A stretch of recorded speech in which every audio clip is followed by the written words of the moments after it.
రాష్ట్ర వ్యాప్తంగా ఉండబడిన ప్రజలకు, ముఖ్యంగా వైఎస్ఆర్ కడప జిల్లా ప్రజలకు, అంతకంటే మరి ముఖ్యంగా ప్రొద్దుటూరు నియోజకవర్గ ప్రజలకు మనస్ఫూర్తిగా విజ్ఞప్తి చేసి తెలియజేస్తూ ఉన్నా. ఈరోజు ప్రొద్దుటూరులో జరిగినటువంటి దాష్టికం, ప్రజాస్వామ్యం వివస్త్రణ చేసి ఏ విధంగా మానభంగం చేసినారు అనే దానికి ఈరోజు ప్రొద్దుటూరులో జరిగిన గోపవరం గ్రామ పంచాయతీకి సంబంధించిన ఉప సర్పంచ్ ఎన్నిక టీవీలలో, అనేక మాధ్యమాలలో ఎవరైనా ప్రజలు చూడకుండా ఉంటే, ప్రొద్దుటూరు నియోజకవర్గానికి సంబంధించిన ముఖ్యంగా ప్రజలు వారికి సవివరంగా వివరించాలనేదే నా అభిప్రాయం. చూడనోళ్ళు ఎవరైనా ఉంటే, ప్రొద్దుటూరు ఎమ్మెల్యే గారు ప్రస్తుతం నంద్యాల వరదరాజిరెడ్డి గారు తనకు తాను శాంతి కాముకునిగా బిరుదునిచ్చుకొని అప్పుడప్పుడు ప్రజలు మర్చిపోకుండా తన భుజాన్ని తానే ఇట్లా తట్టడుచుకుంటూ నేను శాంతి కాముకున్ని అని చెప్పుకుండే మన ప్రొద్దుటూరు పెద్ద ఆయన వరదరాజిరెడ్డి గారి యొక్క దాష్టికం ఈరోజు గతంలో చాలా చేసినారు, మళ్ళీ ఈరోజు పునరావృతమైంది ఆ కథ. గోపవరం గ్రామ పంచాయతీ దాదాపుగా 13 నుంచి 15 వేల ఓట్లు కలిగిన పంచాయతీ, పట్టణానికి ఆనుకొని కలిసిపోయి ఉండే పంచాయతీ. ఇక్కడ 20 మంది వార్డు మెంబర్లు ఉంటారు, ఒక సర్పంచ్ ఉంటాడు, 5 ఎంపీటీసీలు ఉంటారు. 4 సంవత్సరాల కిందట ఎన్నికలు జరిగినాయి ఇక్కడ. 4 సంవత్సరాల కిందట 5 ఎంపీటీసీలకు తెలుగుదేశం పార్టీ వారు పోటీ చేసినారు, 20 వార్డు మెంబర్లకు పోటీ చేసినారు, గోపవరం గ్రామ పంచాయతీ సర్పంచ్గా కూడా పోటీ చేసినారు. వరదరాజిరెడ్డి గారి నాయకత్వంలోనే పోటీ చేసినారు. మా తరపున సర్పంచ్గా మోషే అన్న పోటీ చేసినాడు, వైఎస్ఆర్ కాంగ్రెస్ పార్టీ తరపున. 20 మంది వార్డు మెంబర్లు ఇక్కడ కూర్చునే వాళ్ళే పోటీ చేసినారు. 5 ఎంపీటీసీలు పోటీ చేసినారు. 4 సంవత్సరాల కిందట మేము అధికారంలో వైఎస్ఆర్ కాంగ్రెస్ పార్టీ ఉన్నప్పుడు ఇదే నియోజకవర్గానికి ఎన్నికలు జరిగితే, పురపాలక సంఘానికి కానీ, గ్రామ పంచాయతీలకు కానీ, జిల్లా పరిషత్కు కానీ, మండల ప్రజా పరిషత్ కానీ ఎన్నికలు జరిగితే ఒక్క అవాంఛనీయ సంఘటన లేదు, ఒక్క దౌర్జన్యం లేదు, ఒక్క దుర్మార్గం లేదు. అసలు పోలీసు వ్యవస్థను వెంట్రుకంత కూడా ఉపయోగించుకోలే పోలీసు వ్యవస్థను. ప్రజాస్వామ్యబద్ధంగా ఎన్నికలు జరగాలన్నా అని చెప్పిన ఆ రోజు పోలీసు అధికారులకు. వైఎస్ఆర్ కాంగ్రెస్ పార్టీకి ఎన్నికలలో ప్రచారం చేసుకునేదానికి కానీ, ఓటును అభ్యర్థించేదానికి కానీ, ఓటును పొందడానికి ఎటువంటి సౌలభ్యాలు ఉన్నాయో అన్ని సౌలభ్యాలు, అన్ని పరిస్థితులు తెలుగుదేశం పార్టీ అభ్యర్థులకు, మిగతా రాజకీయ పార్టీలకు ఉండాల్సిందే అని పోలీసులకు చెప్పిన ఆనాటి ఎమ్మెల్యే నేను. అందుకే అందరూ పోటీ చేసినారు అన్ని చోట్ల. కొన్ని చోట్ల మేము గెలిచినాం, కొన్ని చోట్ల వాళ్ళు గెలిచినారు. కొన్ని చోట్ల మేము గెలిచినాం, కొన్ని చోట్ల వాళ్ళు గెలిచినారు. పెద్దశెట్టిపల్లె గ్రామంలో సర్పంచ్ ఎవరు గెలిచినారు? తెలుగుదేశం పార్టీ అభ్యర్థి గెలిచినాడు, బండి భాస్కర్ రెడ్డి అన్న గెలిచినాడు. అరకటమేమలో ఎవరు గెలిచినారు? సోమాపురం గ్రామానికి సంబంధించిన యాదవుల కులానికి సంబంధించినటువంటి ఓ బీసీ మహిళ సోదరీమణి గెలిచింది, తెలుగుదేశం పార్టీ. సీతంపల్లిలో ఎవరు గెలిచినారు? తెలుగుదేశం పార్టీ గెలిచింది. ఇట్లా కొన్ని చోట్ల వాళ్ళు గెలవడం, అధిక సంఖ్యలో మేము గెలవడం, ఇది జరిగినది.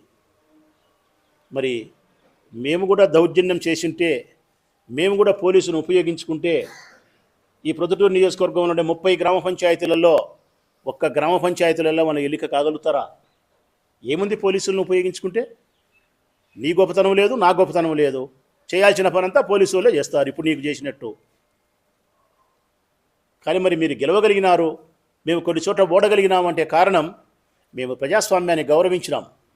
అన్ని రాజకీయ పార్టీల పట్ల సముచితమైన గౌరవాన్ని ఇచ్చి ఎన్నికలలో మగసిరిగా పోటీ చేసినాం.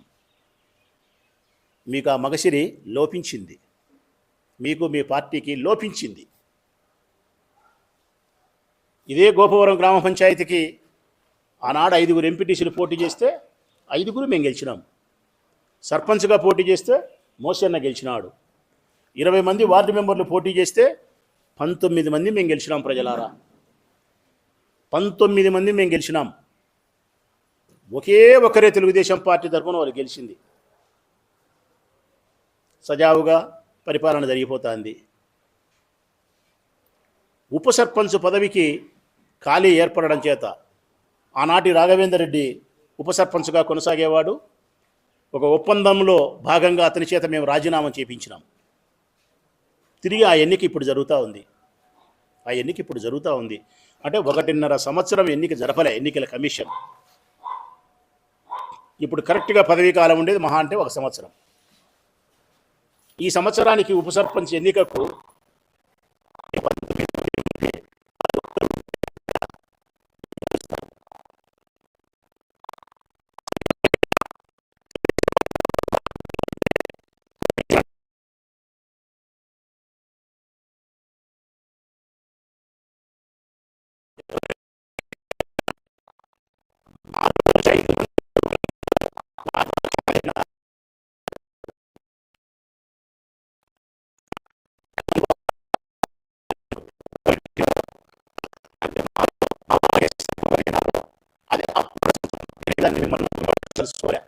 రైట్ మమ్మల్ని నివేదించి మీ దగ్గరికి పోయినారు. మొత్తం కలిపితే మీరు 6. వార్డు మెంబర్ల సంఖ్య 6, మేము 14. మరి ఎవరైతారు ప్రజలారా ఉప సర్పంచ్గా? వైఎస్ఆర్ కాంగ్రెస్ పార్టీ అభ్యర్థి అవుతాడా, తెలుగుదేశం పార్టీ అభ్యర్థి అవుతాడా? అసలు పోటీ పెట్టాలన్న ఆలోచన ఎవరికైనా వస్తుందా? వరదరాజరెడ్డికి మాత్రం వస్తుంది, ఎవ్వరికి రాదు. నా పార్టీ అధికారంలో ఉంది. నా నియోజకవర్గంలో నేను చెప్పిన వాళ్ళే వార్డు మెంబర్లైనా, ఉప సర్పంచులైనా, ఎంపీటీసీలైనా, జెడ్పీటీసీలైనా, ఏ ప్రజాప్రతినిధులైనా కానీ ఎన్నికలు ఎప్పుడు జరిగినా మా పార్టీ అధికారంలో ఉంది కాబట్టి మా వాళ్ళే ఉండాలా. హుకుం జారీ చేస్తానా? అప్రజాస్వామికంగా అయినా సరే కావాల్సిందే, దౌర్జన్యం చేసేనా కావాల్సిందే, పోలీసులు పూర్తిగా మీరు వన్ సైడ్ ఉండేనా సరే మా వాళ్ళని గెలిపించాల్సిందే. ఇది వరదరాజరెడ్డి అభిప్రాయము, హుకుం జారీ. ఇక్కడ మా వాళ్ళు 6 మంది, వాళ్ళ 6 మంది, మా వాళ్ళు 14 మంది ఉంటే ఈ 14 మంది ఇళ్ళకాడికి మనుషులు పంపించి 3 రోజుల నుంచి నీకు 2 లక్షలు ఇస్తాం, ₹1,00,000 ఇస్తాం, 3 లక్షలు ఇస్తాం, 2 సెంట్ల స్థలం అమృతానగర్లో ఇప్పిస్తాం, నీకు అంగన్వాడీ ఉద్యోగం వేపిస్తాం, ఇటువంటి ప్రలోభాలు పెట్టి వీళ్ళ ఇళ్ళ దగ్గర లేకపోయినా వీళ్ళందరూ కలిసి ఐకమత్యంగా ఒక చోట ఉంటే వాళ్ళు ప్రలోభాలు పెడతారు, బెదిరిస్తారు, దౌర్జన్యం చేస్తారని చెప్పి 3 రోజులు బయట వీళ్ళు ఉంటే ఈ 3 రోజులు వీళ్ళ ఇళ్ళ దగ్గరికి పోయి భార్యలు ఇక్కడుంటే భర్తలను, భర్తలు ఇక్కడుంటే భార్యలను, భార్యాభర్త ఇద్దరుంటే అమ్మను నాన్నను ప్రలోభ పెట్టే ప్రయత్నం, ఈ వార్డు మెంబర్లందరినీ లెక్కలిచ్చే ప్రయత్నం. మీరు డబ్బులు ఇచ్చినా, అంగన్వాడీ ఉద్యోగాలు వేసినా, ఆ పాప మంజుల అనే ఒక పాప ఉంది, ఆ పాపకు అంగన్వాడీ ఉద్యోగం వేస్తామని చెప్పింది. ఇదిగో ఈ పాపకు అంగన్వాడీ ఉద్యోగం. మీరు ఏమి వేసినా మేము తెలుగుదేశం పార్టీకి మద్దతు ఇచ్చేది కానీ మీ పార్టీలోకి వచ్చేది కానీ లేదు. మేము వైఎస్ఆర్ కాంగ్రెస్ పార్టీలోనే కొనసాగుతాం. వైఎస్ఆర్ కాంగ్రెస్ పార్టీ అభ్యర్థినే వైస్ సర్పంచ్గా గెలిపించుకుంటాం. మేము రాచమల్లన్నతోనే ఉంటాము అని వీళ్ళు తెగేసి కరాఖండిగా చెబితే 3 రోజుల ప్రయత్నం విఫలమైన తర్వాత ఎన్నికల సమయం దగ్గరకు వచ్చింది. ఈరోజు ఇక సామము, భేదము, దానము, ప్రలోభము అన్నీ అయిపోయినాయి. ఇక వాళ్ళకుండే మార్గం దండోపాయం. వరదరాజరెడ్డికి ఉండే మార్గం దండోపాయం. ఈ దండోపాయం కూడా ఆయనంతకు ఆయన నేరుగా మా మీద దండోపాయం చేసే శక్తి ఆయనకు లేదు. నేను ఖచ్చితంగా చెప్పగలుగుతా. ఎందుకంటే నీవు కొడతా ఉంటే చేతికి గాజులు వేసుకొని ఉండే మనుషులం కాదు. 36 సార్లు చెప్తాను నేను. నీ చేత కాక పోలీసులను అడ్డ పెట్టుకొని, ఇది పోలీస్ ప్రభుత్వం, ప్రజాస్వామ్య ప్రభుత్వం కాదు, ఇది పోలీస్ ప్రభుత్వం. పోలీసులను అడ్డ పెట్టుకొని, అధికారులను బెదిరించుకొని అప్రజాస్వామికంగా వైస్ సర్పంచ్ పదవిని నువ్వు చెప్పిన మనిషికి కట్టబెట్టే ప్రయత్నం చేసినావు. అందులో భాగంగా నీ అభిప్రాయము, నీ వ్యూహము, నీ ప్లాన్ ఏంటంటే లోపలుండే ఎన్నిక జరిపే అధికారి, ఎలక్షన్ అధికారి ఈఓపిఆర్డి, ఆయన పేరు ఏం పేరు నాకు తెలియదు, రామాంజనేయ రెడ్డి. ఈ వార్డు మెంబర్లను గుర్తించే అధికారి గోపవరం గ్రామ పంచాయతీలో ఉండే 3వ సచివాలయ సెక్రటరీ మహేశ్వరి. ఆ పాప వీళ్ళను ఐడెంటిఫికేషన్ చేయాల. ఎలక్షన్ జరిపే అధికారి రామాంజనేయ రెడ్డి. వరదరాజరెడ్డి గారి ప్లాన్ ఏంటంటే మనం 6 మందిని లోపలికి పోదాం వార్డు మెంబర్లము, ఈ 14 మందిని లోపలికి రానికుండా రౌడీ మూకలతో అడ్డుకుంటాం. ఒకవేళ వాళ్ళు కూడా వైఎస్ఆర్ కాంగ్రెస్ పార్టీ జనబలంతో ముందుకొస్తే అడ్డపెడదాం పోలీసులను. వాళ్ళు వైఎస్ఆర్ కాంగ్రెస్ పార్టీ వార్డు మెంబర్లను లోపల రానియకుండా వాళ్ళ వెంట వచ్చిన వైఎస్ఆర్ కాంగ్రెస్ పార్టీ కార్యకర్తలను తెలుగుదేశం పార్టీ వాళ్ళ జోలికి రాకుండా మీరు మాత్రమే వాళ్ళను కొడతా ఉంటే, అంటే తెలుగుదేశం పార్టీకి సంబంధించిన రౌడీలు గుండాలు దాడి చేస్తూ ఉంటే, పోలీసులు ప్రేక్షక పాత్ర చూసి వహిస్తూ ఉంటే, పోలీసులు ఇంకా వాళ్ళకు సహకరిస్తూ ఉంటే మమ్మల్ని నిలువరించి లోపల 6 మంది లోపలికి పంపించి కోరం ఉండడానికి, ఎన్నిక కావడానికి 11 మంది ఉండాలి. అంటే మరొక 5 మంది తక్కువ ఉండారు. ఈ 5 మందికి ఫేక్ ఐడెంటిఫికేషన్ కార్డు, ఈ 6 మందికి మేము కార్డు పంచాయత్ సెక్రటరీ ఇచ్చినారు కాబట్టి దాని నమూనా 5 మందికి తయారు చేసి 5గురి పేర్లతో 5 మందిని లోపలికి పంపిస్తారు. ఆ లోపలికి పంపిస్తే 5 మందిని ఈ మహేశ్వరి అనే గోమపురం గ్రామ పంచాయతీ సచివాలయ 3వ సచివాలయ ఉద్యోగి ఐడెంటిఫికేషన్ చేయాలా. ఆ పాపకు చెప్పినారు ఈ 5 మంది ఫేక్, కానీ నువ్వు ఒరిజినల్ అని చెప్పి అంగీకరించు అని. ఆ పాప అంగీకరిస్తుంది. 11 మంది కోరం ఉండారు కాబట్టి ఎన్నిక జరిపి నువ్వు ప్రకటించు అని చెప్పి రామాంజనేయ రెడ్డికి చెప్పినారు. బయట పోలీసు వాళ్ళకు మమ్మల్ని నిలువరించమని చెప్పినారు. వాళ్ళ మనుషుల చేత రాళ్లతో దాడి చేయమని చెప్పినాడు. ఇది ఆయన పక్కా వ్యూహం. అయితే ఆయనకు దురదృష్టం వెంటాడింది. ఎక్కడే వెంటాడిందంటే కనుక పోలీసులు పనిచేసినారు వాళ్ళకు అనుకూలంగా, పూర్తిగా 100కు 100. వాళ్ళ రౌడీలు రాళ్ళు బాగానే వేసినారు. వాళ్ళ మాట వినంది. ఆయనకు దురదృష్టం ఏంటంటే ఐడెంటిఫై చేసే మహేశ్వర్ అనే ఉద్యోగి ఆ పాప నిజాయితీగా వ్యవహరించింది. ఆ పాపకు అభినందనలు చెప్తున్నాం మేము. నా ఉద్యోగం మీరు తీసేసినా, నన్ను మీరు బెదిరిస్తున్నారు, నా ఉద్యోగం తీసేసినా నేను నీతిగా నిజాయితీగా ఉద్యోగం చేస్తా అని చెప్పింది. చెప్పి ఆ 5 మంది ఫేక్ ఉండే ఐడెంటిటీ కార్డులతో వచ్చిన వాళ్ళను వీళ్ళు కాదు వార్డు మెంబర్లు అని చెప్పి బయటికి పంపించింది. ఆ పాపను బతిమిలనాడినారు, వినకపోతే బెదిరించినారు. అయినప్పటికీ ఆ పాప వినాలే. ఇక అది కుదరదని చెప్పి ఎలక్షన్ అధికారి రామాంజనేయ రెడ్డి మీద ఒత్తిడి. ఏమని 6 మంది మా వాళ్ళు ఉండారు, కోరం లేదు, అయినా కోరం ఉందని చెప్పి 11 మంది ఉండారని చెప్పి 5 పేర్లు రాసి ఎన్నికను ప్రకటించని చెప్పి ఒత్తిడి చేసినారు. ఆయన కూడా నిజాయితీపరుడు. నేను అలా చెయ్యను, నేను చట్టానికి లోబడి మాత్రమే వ్యవహరిస్తా, ఇలా 6 మంది మాత్రమే వార్డు మెంబర్లు ఉండారు, 11 మంది లేరు, ఎన్నిక జరపడానికి పంచాయతీరాజ్ యాక్ట్ ఒప్పుకోదు, వాయిదా వేయాల్సిందే రేపటి దినానికి అని చెబితే ఆయన్ని కూడా బెదిరించినారు. రూములు పిలిచిపోయి ఆయన పట్ల దుర్భాషలాడినారు. చాలా బాధ పెట్టినారు ఆయన మానసికంగా, శారీరకంగా. కానీ ఆయన వినకుండా చట్ట ప్రకారము న్యాయంగా ఉద్యోగాన్ని నిర్వహించిన ఆ రామాంజనేయ రెడ్డికి కూడా మేము అభినందనలు చెప్తున్నాం, ధన్యవాదాలు తెలియజేస్తున్నాం. వాయిదా వేసినారు. ఈ 2 అధికారులు సక్రమంగా వ్యవహరించడం వలన ఈరోజు పంచాయతీ ఎన్నిక వాయిదా పడింది. లేకపోతే పుస్తకంలో రాసుకోండి వరదరాజిరెడ్డి, గతంలో లాగా. గతంలో ఎన్ని చేయలే ఆయన. మా ఆయాంలోనే మున్సిపల్ చైర్మన్ ముక్తియార్ విషయంలో ఆదినారాయణ మంత్రిగా ఉన్నప్పుడు ప్రొద్దుటూరులో తిష్ట వేసి జమ్మలమడుగు ఆర్డీఓ వినాయక ఎన్నికల అధికారి ఇస్తే ఆ రోజు బలం లేకపోయినప్పటికి కూడా 2 రోజులు వాయిదా వేసి 3వ రోజు వాళ్ళు ఆసం రఘురా మీటింగ్ చేసుకున్నారు. అంతకుముందు ఒకసారి Kovvuru Prasad Reddy municipal vice chairman కావాల్సి ఉంటే ఆర్ఎంకర్స్ పైన రాసినారు. ఆ రోజైతే దారుణం. వరదరాజిరెడ్డి ఇంట్లో పనిచేసే వాళ్ళను, వాళ్ళ గ్రామ పంచాయతీలో పనిచేసే కట్టుబలను కౌన్సిలర్లుగా కూర్చోబెట్టి ఎన్నిక చేసినాడు. అంటే ఆయనకు అలవాటు అది. ఒకసారి గోపవరం పంచాయతీలోని లింగారెడ్డి మీద ఇటువంటి దౌర్జన్యమే చేసినారు. ఈ ప్రొద్దుటూరు నియోజకవర్గంలో తెలుగుదేశం పార్టీకి ప్రాతినిధ్యం వహించిన ఏ నాయకుడు ఎప్పుడూ దౌర్జన్యం చేయలే. రమణారెడ్డి చేయలే, లింగారెడ్డి చేయలే, కొవ్వూరోళ్ళు చేయలే, ఎవ్వరు చేయలే. ఒకే ఒక వ్యక్తి నా దగ్గర వరకు మొదలుకుంటే మేము ఎవరం దౌర్జన్యం చేయలే. ఒక్క వరదరాజరెడ్డి మాత్రమే. కాంగ్రెస్లో ఉన్నా, తెలుగుదేశంలో ఉన్నా, ఏ పార్టీలో ఉన్నా దౌర్జన్యం చేసేది ఆయనే. హింసను ప్రేరేపించేది, దౌర్జన్యం చేసేది ఆయనే. కానీ శాంతి కాముకుడని ఆయన భుజాన్ని ఆయనే తట్టడుచుకునేది కూడా ఆయనే. ఇది ఆయనకు ఆనవాయితీ అయిపోయింది. ఈరోజు వాళ్ళు చేసిన దుర్మార్గము, దౌర్జన్యము మేము చెప్పడం కాదు ప్రజలారా, మీడియా సోదరులు అడిగితే వాళ్ళే చెప్తారు. పోలీసులు ఎంత పక్షపాత ధోరణితో వ్యవహరించినారో.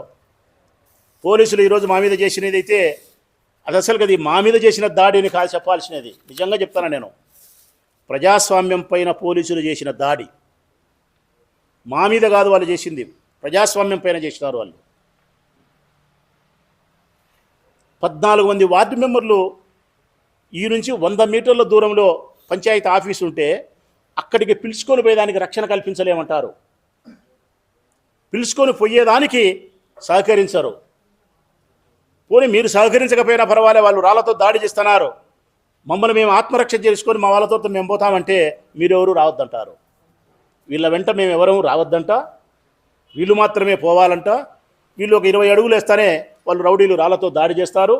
దాడి చేస్తానే పోలీసు వాళ్ళు ఏమనరు. ఇంత పక్షపాత ధోరణితో, ఇంత హృదయ విదారకంగా ప్రజాస్వామ్యాన్ని కూని చేస్తా అంటే ఏ విధంగా మీరు సహకరించాలనిపించింది పోలీసులను అడుగుతూ ఉన్నా. ఇవన్నీ పోలీసు వాళ్ళు సమక్షంలోనే జరిగిన దాడులలో మా కార్లు పగిలిపోయినాయి, మా మనుషులకు దెబ్బలు తగిలినాయి, మా వార్డు మెంబర్లకు కూడా దెబ్బలు తగిలినాయి. పట్టించుకోలే.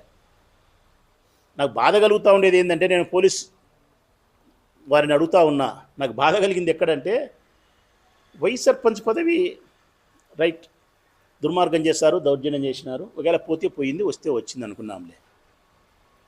వాళ్ళు అంతంత రాళ్లతో దాడులు చేస్తా అంటే, ఇంతింత రాళ్లతో మీరు చూస్తా గమ్మున పక్కనే ఉంటే, మీరే పోలీసు వాళ్ళకు మా వాళ్ళని పట్టిస్తా అంటే, పొరపాటున వాళ్ళు చేసిన రాళ్ల దాడుల్లో వీళ్ళలో ఏ ఒక్కరైనా చనిపోయి ఉంటే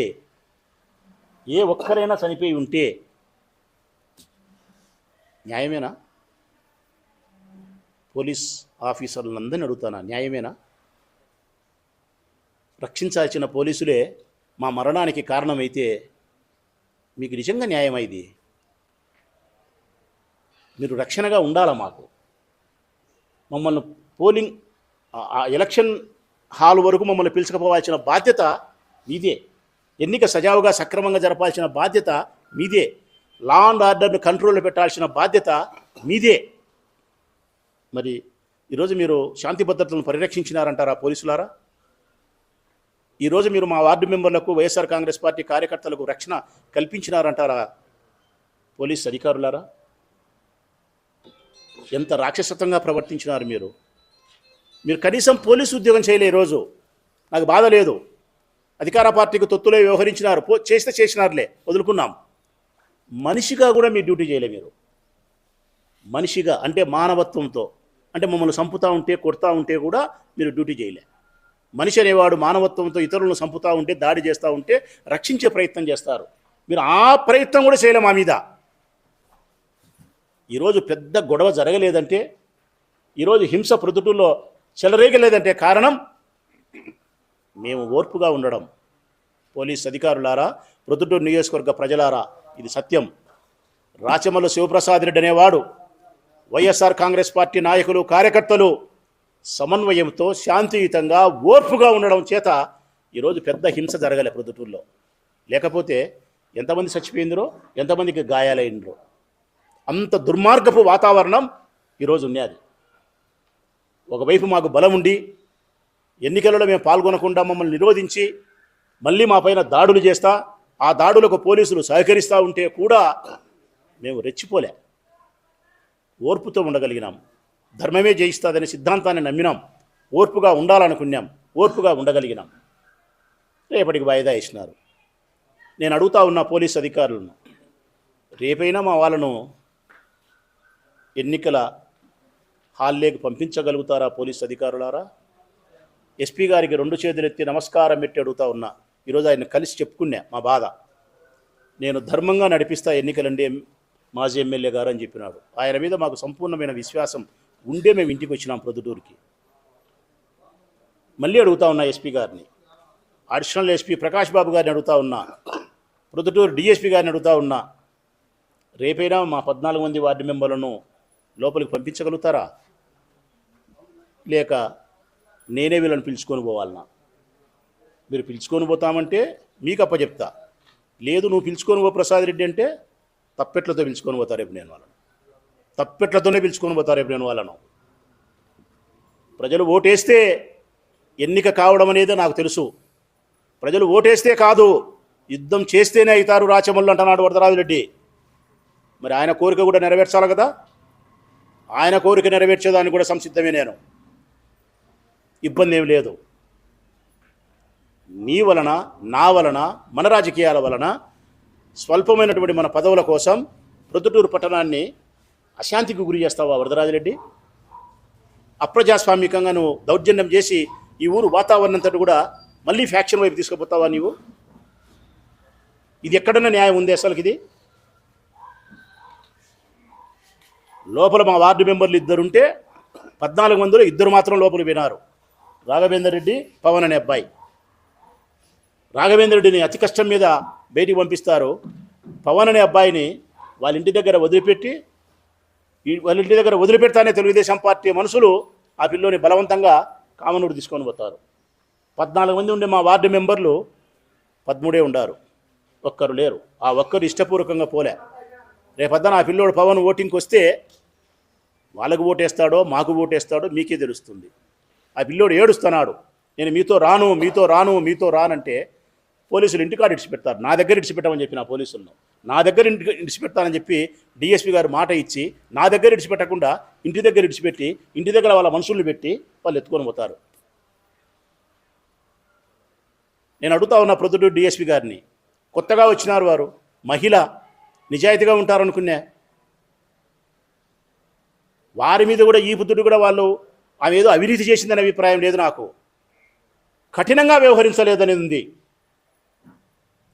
ఆమె దుర్మార్గుల పట్ల, దౌర్జన్యపరుల పట్ల కఠినంగా వ్యవహరించలే ఆమె. ఇంకా సిఐలు, ఎస్ఐలు అయితే అన్నీ తెలుసు వాళ్ళకు. రామకృష్ణారెడ్డికి తెలుసు, మదిరెడ్డికి తెలుసు, సంజీవ్ రెడ్డికి తెలుసు, అందరికీ ఎస్ఐలకు అన్నీ తెలుసు. చాలా ఏళ్ళ నుంచి పోలీసు ఉద్యోగం చేస్తున్నారు వాళ్ళకు. పట్టు, విడుపు, లఘువు, బిగువు, చట్టం, గిట్టం అన్నీ తెలుసు వాళ్ళకు. అన్నీ తెలిసే ఈరోజు వాళ్ళు విద్యుత్ ధర్మాన్ని పాటించినారు. వాళ్ళు ఏం ధర్మాన్ని పాటించినారు? విద్యుత్ ధర్మాన్ని పాటించినారు. అధికారంలో ఏ పార్టీ ఉంటే ఆ పార్టీకి అనుకూలంగా పనిచేయాలన్న విద్యుత్ ధర్మాన్ని పాటించినారు వాళ్ళు. మేము కూడా ఇవన్నీ మనసులో పెట్టుకుంటే, గుర్తు పెట్టుకుంటే, రేపొద్దున ప్రభుత్వాలు మారితే మీకు ఇబ్బందులు కలగవా? నేను కానీ ఇప్పుడు కూడా మనసులో పెట్టుకోవడంలే, మనసులో పెట్టుకోను. ఇప్పుడు కూడా మీకు మళ్ళీ నేను రిక్వెస్ట్ చేస్తానా, దయచేసి రేపైనా ఎన్నికలను చాలా పగడ్బందీగా, ప్రశాంత వాతావరణంలో, చట్ట ప్రకారము, ప్రజాస్వామ్యబద్ధంగా మీరు ఎన్నిక జరపండి. లా అండ్ ఆర్డర్ను, శాంతి భద్రతలు పరిరక్షించండి. డిఎస్పీ గారికి, ప్రొద్దుటూరులో ఉండే అధికారులందరికీ విజ్ఞప్తి చేస్తూ ఉన్నా, ముఖ్యంగా ఎస్పీ గారికి విజ్ఞప్తి చేస్తూ ఉన్నా. మీ పైన మాకు అపారమైన నమ్మకం ఉంది. రేపు ఈ ఎన్నికను సక్రమంగా జరిపి మీ నమ్మకాన్ని నిలబెట్టుకునే ప్రయత్నం చేయమని కోరుతా ఉన్నా. ప్రొద్దుటూరు పట్టణ ప్రజలందరికీ శాంతి కాంబూనుగా చెప్పుకునే వరదరాజిరెడ్డి యొక్క దాష్టికాన్ని, దుర్మార్గపు రౌడ్యం చర్యలను గమనించమని చెప్తా ఉన్నా. ఇట్టి రౌడీకి, ఇట్టి దుర్మార్గునికి, ఇట్టి హింసను ప్రేరేపించేవానికి, అధికార వ్యామోహం ఉండే వ్యక్తికి మీరు ఓటేసినారన్న సత్యాన్ని మీరు తెలుసుకోవాలని కోరుతా ఉన్నా. ఎస్పీని కలిసి చెప్పినా తప్పనిసరిగా రేపు 3 అంచెల భద్రత పెట్టి 14 మంది వార్డు మెంబర్లను లోపలికి తీసుకుపోయి మేము సేఫ్గా అక్కడ ఉంచి ఎన్నిక జరిపి సేఫ్గా మళ్ళీ పంపిస్తామని చెప్పి ఎస్పీ గారు, అడిషనల్ ఎస్పీ ప్రకాష్ బాబు గారు మాటిచ్చారు. ఇవాళ సంఘటనలన్నిటి మీద కలిసి మా పార్టీ నాయకులు పోయి సంబంధించిన పోలీస్ స్టేషన్లో రాతమూలకంగా ఫిర్యాదు చేస్తున్నారు. అంటే మా వెహికల్ ఏమైతే ధ్వంసమైనాయి, ఎన్ని వెహికల్ అయినాయి? 2 జీపులు మా డ్యామేజ్ అయినాయి. ఆ 2 జీపులు మా వాళ్ళకు వెంకటేష్ అనే మా ఆయనకు దెబ్బ దగ్గరికి మరి మా వార్డు మెంబర్ను గాయపరిచినారు. వేరే రక్తం అట్నే ఉంది. ఇంకా వెంకటేశ్వరుడు అని వెంకటేశ్వరుడు అని ఈయనను కొట్టినారు. 30 మంది కలిసి ఇటుకలతో కొట్టినారు. ఇంకొకరికి హరియాడి హరి అనే డ్రైవర్కు భుజానికి రక్తగాయమైంది. ఇవన్నీ ఫిర్యాదు చేస్తున్నాం స్టేషన్లో. మరి ఆ ఫిర్యాదులకు వాళ్ళు ఏ మేరకు న్యాయం చేస్తారో చేయరో నాకు తెలియదు, కానీ ఫిర్యాదు చేయడం మా బాధ్యత, ఫిర్యాదు చేసిన పత్రాలను తుంగలో దొక్కడం వాళ్ళ బాధ్యత, అంతే. అంతకంటే ఏం జరగదు. చేసినారు రాఘవ మీద, వీడియోలు కూడా రాఘవ మీద ప్రారంభంలోనే దిగుతాను, మీరే చూస్తున్నారు కదా. 10 మంది 20 మంది 30 మంది మీద పడి లాక్కుండా పోయి దాడి చేసి కింద పడి ఐబీ చేసి ఒక షర్టు చినిగిపోయి రాఘవాన్ని దాడి చేసినారు. హరి అనే మా డ్రైవరు, ఎవరు డ్రైవర్ అయినా సేట్ భాస్కర్ వాళ్ళ డ్రైవర్ సుబీబీ ఐబీ మీద దాడి చేసినారు, రాళ్ళతో కొట్టినారు.